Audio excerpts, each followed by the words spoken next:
ensonga eya savings ey'abakyala mu famire naddala mu bakyala baffe, mu bamaama baffe, mu bannyinaffe ne famire okutwaliza awamu n'abaami. Mu Ssekalema Kolo nga watunyumiza wagenda okuvaawo nga amasimu twasibako masibe. Tugenda otambula era nga bwe nagamba nti essaawa eno buli oba olina pologulaamu n'omukyala ojja kwesanga nti either tali waali bize oba olina gw'obanja akugamba nti linda mukko tugenda saatulula ekibiina kyaffe savings. Waliwo nabadde njogeza genda ngamba nti ekibiina kyaffe twasevinga miliyoni 17 naye abamu tebanasasula looni kati kashi gwe tulinawo miliyoni 13,800. Nendabira ddala nga ssente abakyala basevingira ddala ssente empitirivu, naye ensonga gye njagala tubeere nti tukitangazaamuko olw'okuba nzijukira waliwo omwami wali eno Juma Baalu ng'agamba nti ye ebibye ewuwe yabigoba, naye ono naye yabadde aŋŋamba nti tayagalirako ddala nti katono bamutwalireko ab'ekibiina batwalireko n'ente ye. Nga kiki? Omukyala yagenda mu kibiina ne bamuwola ssente, omuwola ssente ng'ate omwami yali tamanyi. Kugenda okujja eno omukyala bamubuuza ssente nti ssente ze neewola nazikozesaamu bizinesi. Omukyala yali atunda awo omudaala gw'ennyaanya ne greens. Tewalaba bizinesi gye nali nkola, bizinesi twagiya neggwaawo. Naye nga yajja ssente mmeka? 57,000 ng'alina kusasula mu kibiina 57,000 ng'alina kusasula 62,000 kwaliko interest kungulu. Kati obuzibu bujjirawa? Omwami omugamba nti kuliko interest nti weewola meka? 57,000 baagala meka? 63. Agamba ezo sigenda zikola. Kati ye omwami yababuulira amateeka ag'eddiini ag'Obusiraamu, bali ab'ekibiina nga bagamba yazijjayo nga tamanyi mateeka agaffe ajja zituwa. Kati ekibuzo kyaffe kiri nti tuyinza okyewala tutya ye maama? Kyewalikika akasente nga tekaliiwo. Kyewalikika nti tukyewala tutya okubeera nti famire zaffe ziweerawo ng'ate n'obusente buno seeka abakyala bakulaakulanyiza amaka bwa savings obwo oluusi bulooni. Tebaagala genda mu banka oba bagenda mu busaako bwabwe, esente ze basizaayo ze babaweerako. Tukikoze tutya okubeera nti omukyala ayina kyayongera mu famire naye nga takosa mwami oba na community gy'amangalira. Okulaba n'okuwuliza ku mukutu waffe. Naam, Siraamu weebazenga nnyo Allah nti alhamdulillah. Unfortunately abamu bamala obudde bwabwe bwonna ng'Obusiraamu babulaba nga bula gavumenti bwekuŋŋaanya emisolo. Gavumenti bwe tuba tugiwa emisolo naddala kati wano e Uganda tetugiwa nti twagala nnyo okugiwa, naye olw'okuba beetukase. Kati n'olwekyo towangayiranga mu Busiraamu ng'olinga asasula yassa emisolo gya Allah nti toyagala naye munnaye jahannam si mwangu kanfe gabeera Omusiraamu. Consolation style eyo tetujagala. So twatunira ensonga y'okulaakulana era nga twalaba nti olumu omuntu ojoyininga ekibiina ne weewolayo kaki mu kasente. Naye bannange kye tulina okwegendereza nti tetwewola ssente ziriko ekiyitibwa riba. Riba amiri kye weetaaga okumanya nti mu Qur'an omwo Allah teyateekamu ssuula zinyonnyola kusaala. Ejjukira nti okusaala okwo kyekikolwa ekinaasooka okubuuzibwako ng'abantu bagenze. Naye tojja kusanga nga nnyonnyola oba osaala teeka emikono wano byonna byonna yabireka tubisanga mu hadith. Naye ebintu ebitabangula ennyo society yabiwa space nene mu Qur'an eyimu ku byo ge mabanja aya esinga obunene mu Suratul Bakara omwo y'amabanja. Ekyokubiri wa space ennene nnyo ebintu ebyo ebyokusikira nabyo bireeta akavuyo kangi nnyo. Oyinza okusanga famire ebadde bulungi just muntu n'afa akavuyo ne kayingirawo ne bakyawagana ne beeroga n'okweroga abamu abatali serious. So kyekirala kyeyawa space ennene nnyo. Ekirala kyeyawa space ennene nnyo ekiri interesting kyekya talaka. Talaka yagiwa essuula namba n'agiwa ne parts mu Suratul Bakara. Kale ate ekiri fane ate obufumbo obwongo obufumbo ate teyabuwa space nnene nnyo mu Quran.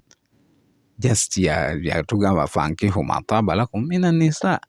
Teyaleetawo nnyo bingi nnyo. Of course ayina waatuleetera baatugaana okuwasa awo nawo wayinza okuba wagattako naye kwegamba olaba nga yabyogerako ebyo ebintu directly. Kyeyajogerako ekirala kye riba. Riba mu Busiraamu kitegeeza okwexchanging ekintu nga kye kimu naye mu miwendo gya njawulo. So tutegeeza tutya by ekintu kye kimu miwendo gya njawulo? Tetutegeeza ssente zokka.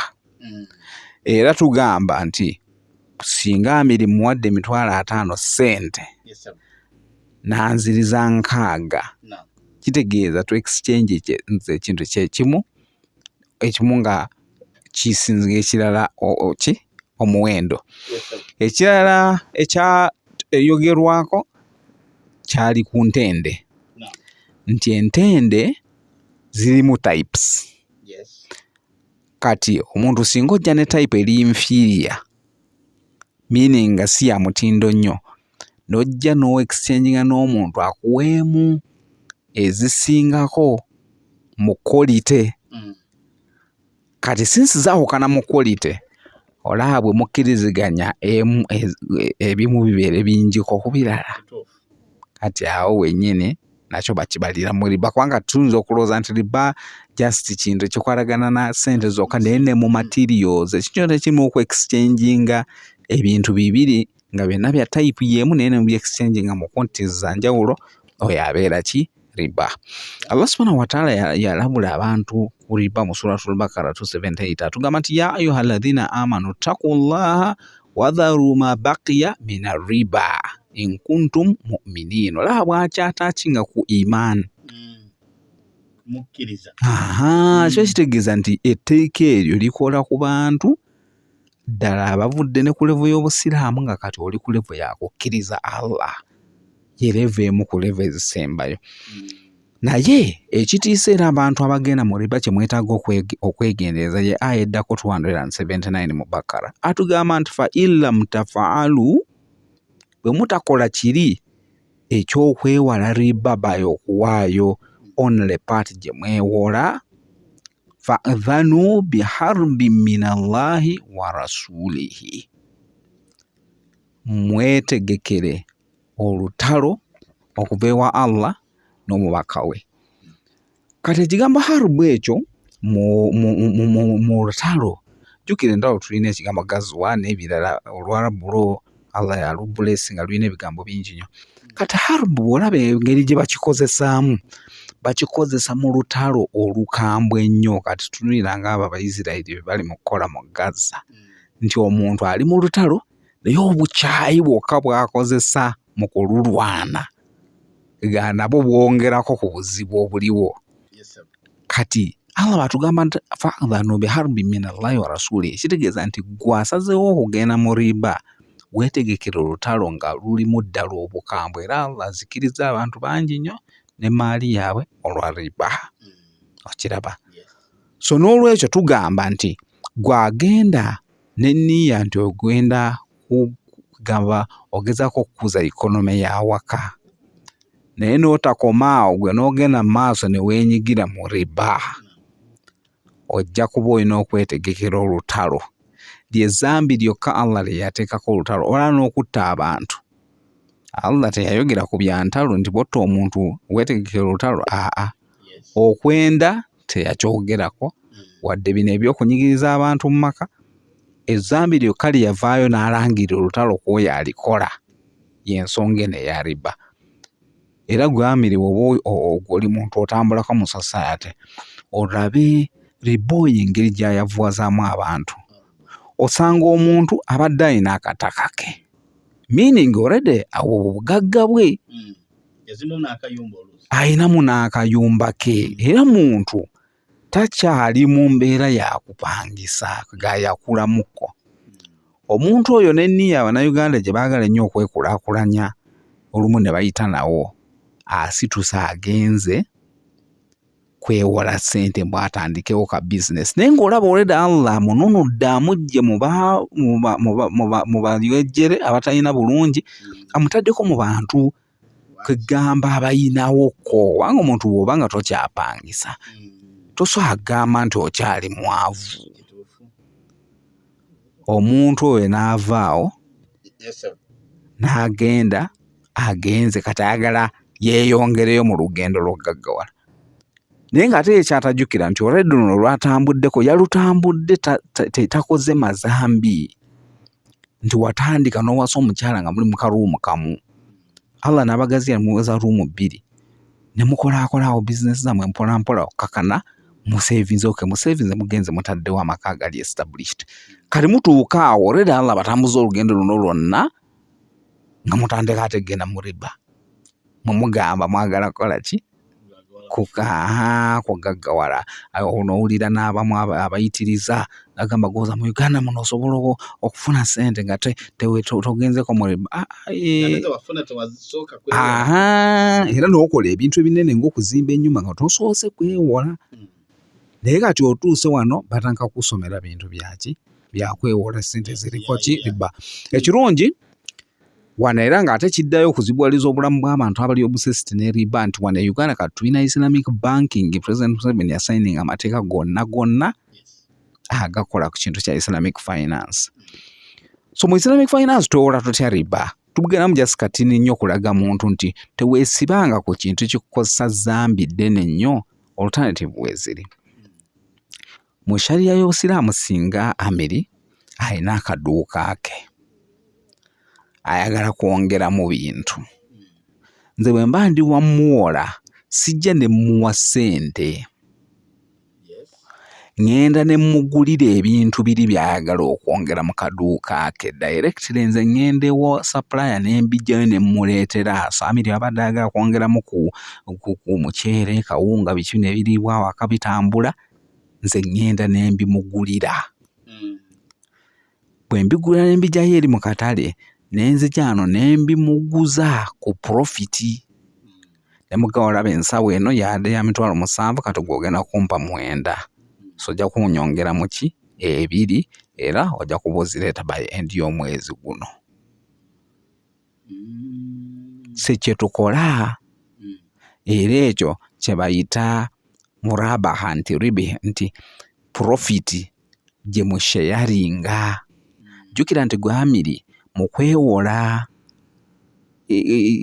akawunga kano kenkugulidde era naawe togenda kukolera nze so naawe ojja kuwongerako kati ojja kwesanga nga nze akawunga ako nkakuguziza 9 kati gwe n'oyongeramu n'oweze 10 oba 2 mu bano bakasoma b'ogenda okuguza so in the end n'ofunako profiti ey'esatu egyo nange n'ompaako 2 ffenna ne tubeera nga twenyigidde muki mu busuubuzi obuli halaali okiraba katante ekyo Obusiraamu kye butakkiriza nti gwe tojja kukwata ssente directly oziwooli ate omusuubira omuggyako ezisinga obungi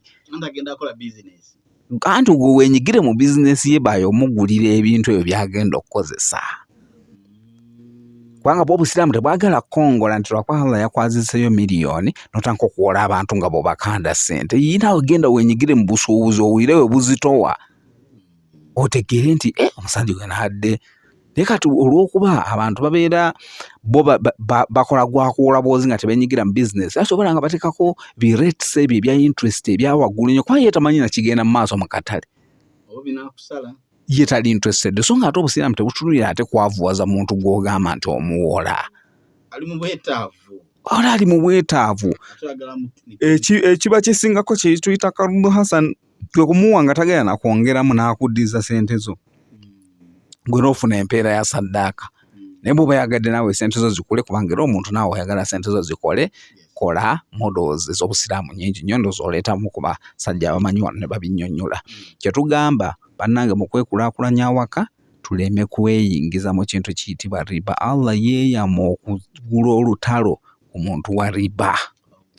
Era ne bw'olaba ng'omuntu wa riba naye Allah ng'amuliseewo manya ate oyo ate ayongedde kumutegekera bizibu, kubanga kiba kitegeeza tamulindirizaawo ez'amazambi. Abamu gwe Allah gw'ayagala ennyo lwennyini lwe bakutte ebisente bya riba ebitalimu baraka n'obiteeka mu kaduuka ako ogenda okuba kagudde mu myezi 2-3 kaweddewo. Kakitegeeza ya Allah gwakudisipulini ne butayagala owakyomuleetinga. Naye kati oli gwe baleka n'atuuka mu gasente ga biliyoni ne biliyoni aga riba, kitegeeza nti Allah amulese asooka akuŋŋaanya amazambi amukwate lumu. Tusaba Allah tukingirize ekintu ekyo. So n'olwekyo abakyala, kubanga abakyala be batera ennyo okugenda mu bintu ebyo nga bagenze bo olw'okuba babeera bali mu bibiina byabwe mu basevingira, bo baba balowooza nti awo kiba kifuuse olwo halaali okujjangayo ssente nga ziriko magoba amagere. Kati bo babeera nga balowooza nti ate banka nti ate yeki nti ye riba, nti kati kana akabiina kabwe. Ate munange ekiri fane osanga omuntu atidde banka yeyina reeti yaayo ya mwaka si mwezi, era reeti eyo gavumenti egimanejinga. Bank of Uganda esettinga rate, banks ne zongerako katini ne balyoka bawezeeyo bo gye bayita interest rate eyo. Kati ojja kusanga nga interest rate ya bank omwaka mulamba ng'eryoba nga 28. Kitegeeza bw'oliva eringa by 12 eringa just nga 2 point something omwezi.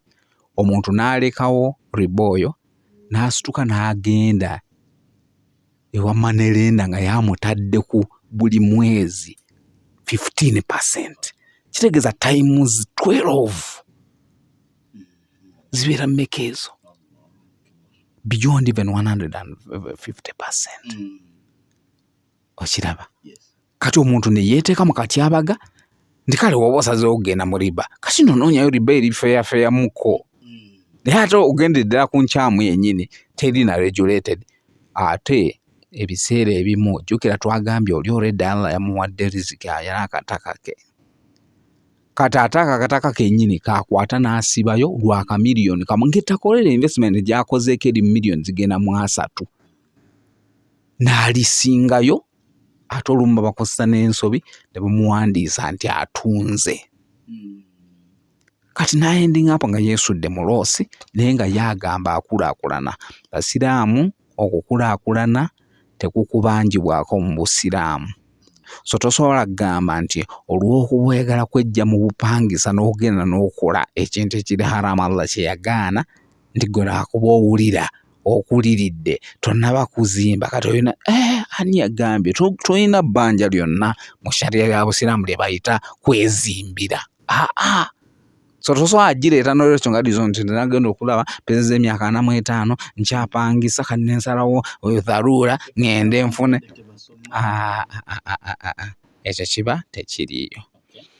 Ekyokubiri kye tulaba mistake ekolebwa mu effort eno ey'okwekulaakulanya awaka, nti abakyala olumu bagenda ne bayitiriza okwewola. Unfortunately olumu nga yeewola directly mu mannya go, omanyi kati beewola emirundi ebiri. Asobola okwewola mu mannya ge naye bo bano abamubanja given nti bali sure nti oyinayo omwami, baabasuubira nti baabasuubira nti omwami oyo ajja kuyingirawo akole ki? Asasula ebbanja eryo. Kati musajja ato ayinza okuba yeetisse fees, olumu bw'aba tannazimba yeetisse rent, yeetisse okuliisa abantu awaka. Kati aba akyaguluba n'ebyo nga bayingiddewo babanja ono nakyala yagenze ne yeewola. Kati olumu nga yeewoze n'okwewola teyayogedde na kwogera. Olumu nga yeewoze just kuteeka kasente mu ka bizinesi ke, for example ayina enkoko z'alunda. Kati ne waba ng'omwami already azimanyiiko naye gwe okutuuka okusituka n'ogenda n'ocontactinga ebbanja mu linnya ly'omwami nga tomuwooninze nako kubanga Amiri bw'otegeera nti ngenda kwewola ssente bwe nti osooka n'okuba pulaani engeri gy'ogenda ozisasulamu era bw'olaba nga tojja zisobola osobola okivaako n'otazicontactinga kati ge imagine ng'obadde awo omuntu n'akusuulako ebbanja ly'oteetegekedde jjukira ate gwe ebikutuukirako ng'olwo bitabuse nga gampedde okiraba kati omu ku bantu bambi ali ndisikasinga naye kyekyo kye yali aleese ng'alaga nti abakyala olumu bayitiriza okwewola kati beewola ssente directly kati of course bazijjayo nga ziriko ne riba already ezo ssente ziba tezirina na baraka oba weesimira kinnya kyakugwa mu katyabaga okiraba kale n'atakomaawo olumu n'agenda n'ajoyininga obubiina obw'okwesonda nga bungi kati abamu ayina ekibiina ky'aba Amiri kati yagenze mu kibiina ky'aba Hamza kubanga bali ba Amiri bamubanja alina okuleeta ssente omwezi guno so kyakola ng'ajja eno ng'agenda asasula bali nga bamuwaana okusasula kumbe sizize kubanga ekiba kiri positive nti weewoze naye kati otandise okugeneratinga ssente ezimala okusasula amabanja so sigenda ate wa muntu mulala n'ojjayo ssente kati n'okuulingako kw'oli jjukira n'onu naye gwe waggyeko era naye mu nnaku asatu ajja kubaako bakkerere ate olumu n'oli naye nga just wakendeeza bukendeeza ku bbanja ng'ebyo byonna omukyala alwana mbu okukulaakulanya waka ate olumu biva ne mu peer pressure bananga abakyala twegendereze groups ze tubeeramu olumu tweteeka ku pressure etalina kagama mulamwa bwe nagenda okusoma e Bangladesh eyo omukyala wange yannyumiza nti baamuteeka ku pressure kyalina okubaako kaalaga keyakoze awaka nga siriiwo naye nga mukazi wattu gwe bateeka ku pressure talina na mulimu yeesigalira awo waka n'abaana be naye nga bamunyigiriza obusente obwa upkeep abunyigirize agulewo kyaguzaawo mbunze bwe naakomawo mbunsanyuke era ekirungi ye already yali naye si muntu wakuddawo okufa gagendera ku bigambo by'abantu n'abaganze munveeko ede na zino eziriwo tezimmala oba tampe kitiibwa nti sina kye naguze yamanye okiraba era Allah n'amutaasizaawo kubanga era saali muwadde kitiibwa singa nasanga nga yeesudde mu katyabaga nti agezaako okuprovinga nze gyendi kati wano Uganda tulina challenge eyo nti abakyala tugenda ne tuba labisaaziifu ekintu ekyokulabirira amaka nti nakyo kyekimu ku buvunaanyizibwa bwabwe kati bambi ono ataparticipatinga n'abeera ng'alaba ng'aziifu ye kizibwa awaka nti bajja mulabanga yatafa kati abakyala abagenda ne bakola nabo ne bongerako ku pressure ku bannaabwe ne bakirabikasa ng'aziifu nti bo bakoze kinene nnyo kati bano abatayenyigiddeemu bali Zirese ekkatala y'okulabirira waka ya mwami omukyala ayingirawo voluntarily tasaana kuteebwa under any kind of pressure emulaga nti walo afuuse Zirese ye ebintu bye byalina okusitula weebiri birikkiriya kulabirira maali ya mwami kukuuma waka of course eyo mubinegotiatingako engeri gy'obbikolamu naye okulabisa omukyala n'atuuka level y'okutandika n'okugenda mbu okwewola agezeeko okulaga nti naye agattako kumba ate ali mu kwonoona bwonoonyi kibeera tekivaayo wadde n'akamu mu nsonga ezo ez'okukulaakulana awaka tukulaakulane nga twezimba mpola mpola sigenda nga tuwakula amabanja aga buli type kubanga mujja kwesanga naye kino already kye yabawa ekiriwo nti mwinayo akataka kamu mwazimba ennyumba entonotono awo musula ewantu nga osula toyina muntu akusumbuwa ate nakyo mukiweeyo ate nga wenkugambye nti ebiseera ebisinga abeera akiwaddeyo naye ng'ate kye bamuwadde temuli omuntu amusayiningisiza ekiragaano kigamba mbu atuuze naye amuwadde $2 million okiraba kati ekyo ekintu tukyegendereze nnyo mu bintu ebyo ebyokulaakulanya awaka. Ekirala ndooza ezimu ku mistake kuba zino zetutunuulira zetusaana okwewala ye mistake eya okukola bizinesi naye ng'ate temuwandiise bulungi ngeri gye mulimu gikolamu. Jjukira ffe twawula emmaali y'omwami n'ey'omukyala. Ebyaffe tubikolera wamu Seeka. Ebyokukolera awamu kiba kirungi okukola nga famire naye mwawule records zibeere kkiriya nga bw'olaba Amiri bw'otandika bizinesi ne Ssekalema. Temugamba bugambi nti ono wa mukwano era mubeera ne kimuyita shares nakigaba ebintu bibeera kkiriya nti wadde mugasa amaanyi era wabeerawo ekiwandiiko ekiraga buli omu amaanyi ge yaleese. Awo tekiraga nti sikwesiga. Ekyo kiba tekiraga buteesiga. Badde ndowooza nti tuwandiike tusayininga n'osayininga toneesiga nze bbaawo. Kati ekyo nakyo ndowooza kye kizibu ekiriwo. Abantu abamu batiisatiisa bannaabwe nti bwe banaawandiika olwo tamwesiga. Ekitegeeza okuwandiika kulaga likodi nti Amiri ojja kuba oli awo Allah kugerera ofe. Kituufu. Temwawandiika anywhere. Kati abantu bo bwe banajja bajja kuba bamanyi waliyo kampuni ya Amiri wano bagiyita Amiri and others and family duuka. Kati bo tebamanyi nti Amiri yaleeta emitwalo 40 omukyala n'aleeta $2,000,000 ne batandika edduuka. Bo balaba Amiri and family kitegeeza lya Amiri. Kituufu. Kati olw'okuba temulina we mwawandiika wonna olaba omukyala we bamugja mu kibala ekyo ne bamuzza ebbali kubanga naye yennyini aba talina ngeri gy'akireemi nga temulina wantu wonna mukoze eki bwe muwandiise. So bwe tuba tugenda mu bizinesi tuzigendemu professionally nga kiri kkiriya nti ono akoze kino ono akola kiri. Olumu bizinesi ezo tuzitandika nga zitambulira ku ndoza tukiyitenga mu Busiraamu awo modo ya financing gye tukolanga omu aleeta ssente omulala n'aleeta ebirala ebikola bizinesi kati ng'amaanyi. Kati for example oyinza okuba nga gwe olina ssente ezikola edduuka naye tosobola dituulamu. Kati nze nenzija ne ndituulamu n'entunda edduuka litambula. Kitegeeza nti in that case buli omu aleese paati eyiye ne tulyoka tugattaganya amaanyi ago kubanga nze atuulamu ate siina za capital nti ngenze ggula bintu. Kitegeeza buli omu alina obulema bwe then buli omu alina positive ye. Oli alina ssente naye tasobola kutuulamu. Ono asobola okutuulamu naye talina ssente. Kati tugatta amaanyi g'abantu tugatta anti kati okutuulamu okwo given nti gwe tosobola kutuulawo awo n'olitunda kati ye contribution naye nayo kiba kisingako ne mugibala mu ngeri etegeerekeka. Waakiri ne mugibalira mu musaala ne bwe gubanga si kaashi nti zivuddeyo ziizo ne tumanya nti omukyalo ono bw'aba singa taliiwo ne ngenda ne nfuna omwana mulenzi oba mwana muwala atuule mu dduuka lino yali nsabye ssente mmeka omwezi kirabika siwona 2.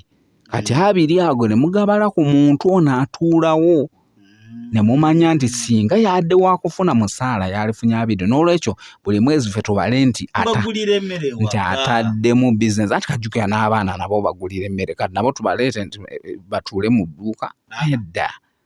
So tugamba nti eno extra load omukyala talina tteeka lyonna limukaka kujja kutuula mu dduuka lyo ajjamu nga business partner. Ate era tumuleeta olw'ekizibu kye tulina wano e Uganda nti abantu olw'obuyaayi obungi ennyo kumpi olina kubeera na muntu we yennyini y'ayinza okukulumirirwa n'atabba dduuka lyo. Abantu abamu abasiru bamuwa omulimu mu dduuka ate n'asuula edduuka ly'oli kumbe naye talina kapasite ate etandika dduuka ddala. Kati amala okusuula ate naye agenda okwesanga naye tasobola kuta nga naye talina kanene agwa kumbe singa yasigalawo wali n'afuna omusaala guli gwe wamuwanga ogw'Emitwalo 2 singa akyaliwo nakati era nga bw'aba omugezigezi ng'alaba engeri gy'okolamu bizinesi yalibadde asobola okubeera ready okugenda okukola bizinesi eyo after emyaka nga 5. Naye buli omu n'afunamu kati ye challenge nti twereetera so tugamba omukyala singa tumuteeka mu dduuka lyaffe lino naye ng'atuwonya kuleeta mukozi kati awo contribution ye waakiri tugibalire in terms of ki eyali leba era tumumonetizing ebeere nga ye contribution ye otherwise tufuna obuzibu kati for example Amiri fe abasajja bampasa bakyala bangi osanga omuntu batandise edduuka lye batandika edduuka lyabwe bombi era edduuka ne litandika bambi okukola kati ate bagenda okutuuka ono aleese omukyalo omulala kati ono gwe baleese omupya nga naye ayinayo ideas muki zaalaba ezisobola okwongera ku bizinesi eno kati olaba otalo elumerukawa olw'okuba bizinesi mwagenze ne mugirabisa aziifu eri part of the family kati nebeera ng'ono azzeemu kubanga ono azzeemu ayinza n'okuba nga ate alina ideas ezisobola okugizimba naye olw'okuba mwagitandika aziifu kimuli kiri awo mukisharinga ng'abaagalana kati olaba bw'ending up nga either oleeta ono ne balwanira omwo mu bizinesi ne bagyonoona oba n'otya n'obireka awo bizinesi n'etafuna ate mu muntu ono eyalibadde agizimba so nga ate bw'ogirwaninga professional nti wano biri ebyawaka birala wano tujja wano nga tuli mu bya business partnership buli omu aleeta kyaleese era tukivaluinga kati awo kibayamba okuba nti buli kimu kiri taken care of kibeera nti birowoozo bya bizinesi nabyo bimonetize nga singa ngenze wa business consultant nti mwebuuzaako ku ngeri y'okulaakulanya bizinesi eno yali nkyajinze sente mmeka okunkolera business proposal yali nkyajinze $3,000,000 kati omuntu aleese ideas ezifaananako n'ezooli gwe waliise nga business consultant kati kitegeeza ye tumonetizing ekintu kye kibeere bwe kityo so ekyo kiba kiggulawo omulyango gwa bizinesi zino okubeera nga tuzikola nga teri agenda kufiirizibwa otherwise wabeerawo nnyo awo okufiirizibwa nga omukyala yataddemu amaanyi ennyo mu bizinesi ye yabaddewo bizinesi n'ekula ye yabonyeebonye ne bakasitoma nabo si bangu oyinza okuba gw'oleeta sente n'osuulawo awo naye seba oli asobola okuddiiringa n'abantu abo abeeyombyayombyera ne bakola ki n'abawooyawooya ne basobola okusigalawo abalina okubeera compensated kati bwe muba temukibaze bulungi weesanga nga bizinesi ekula n'ekula abantu abamu ye bw'abeera ne ba relatives olwalowooza bo tebalina kusasulwa musaala omukyalo omu yalina ka secretarial bureau n'ateekamu sisita we tamuwa musaala mpulira nga reason se bwe gyawa mbwe sisita we mbwe ali mu kucontributinga ku byokulabirira awaka kanze ne mugamba naye gwe gy'oli wamubuuziza oba ayagala okuparticipatinga mu biri gwe by'oyita ebyokulabirira awaka kyanze sambuuza naye nze ndaba kirikirya naye mugaagwe ky'oba okola genda omubuuze genda omugambe nti olaba otya nkuwa omusaala guno gw'Emitwalo 6 oba tugenderaawo naye oli ye yali tamusabangako musaala oli gwe batawa era bwe yagendayo n'amubuuza oli yagamba bamuwa akasente ke era bwe baakamuwa yatandika kugulamu bintu bimukwatako ye ng'omuntu ne yeeguliraawo ebiseera ebyo waalingawo obuwokomani simanyi oba wabulabako oburediyo obutini obukabeera wano n'otambula nako sebo nga oli bw'ali mu kugula kiba kitegeeza nti emyaka egyo gyonna gy'amaze nga tafuna musaala bali mu musubya bino ye byayagala okwetuusaako ng'omuntu kati tugambe ekyo nti gwe totandika bizinesi ate notandika oyagala yo etambulire ku musaayi gw'abantu abalala nga gw'ofunamu ne babeera nga bafamily members bwe bagenda wali babeera bafuuse ba staff kubanga singa baba tebaliiwo oyina okugenda onoonya abakozi ate abakozi botojja banyumeza mboozi era obawa omusaala okiraba. So ebyo byonna tuba tulina okubibala bizinesi zino zitukulaakulanye naye ng'ate tezireetawo mbiranye. Otherwise bwe tuzikola nga ziri awo teziri kiriya, tuzikoze mu ango ya abaffe bino bya famire, tuba twereetera ebizibu, twesanga nga ekintu ekyajja n'enniya ennungi ey'okulaakulanya awaka ng'ate kifuuse kizibu kye tuli. Naam. Tweyanze ge era sigenda kubeera nti nsuukawo olw'okuba akadde kaako kagenderedde, njagala kuviira naye buli akubye essimu osindise message ne mu contributinga tuwulidde obubaka bwammwe. Tusaba Allah tabaraka wa taala ffenna atugase n'erimu eno, pozi ne musomesa waffe Mungu amwongere okumanya era affe atusakire tuleetere atakumira mpeera abatukuumire musule bulungi mweraba. Assalamu alaikum wa rahmatullahi wa barakatuh.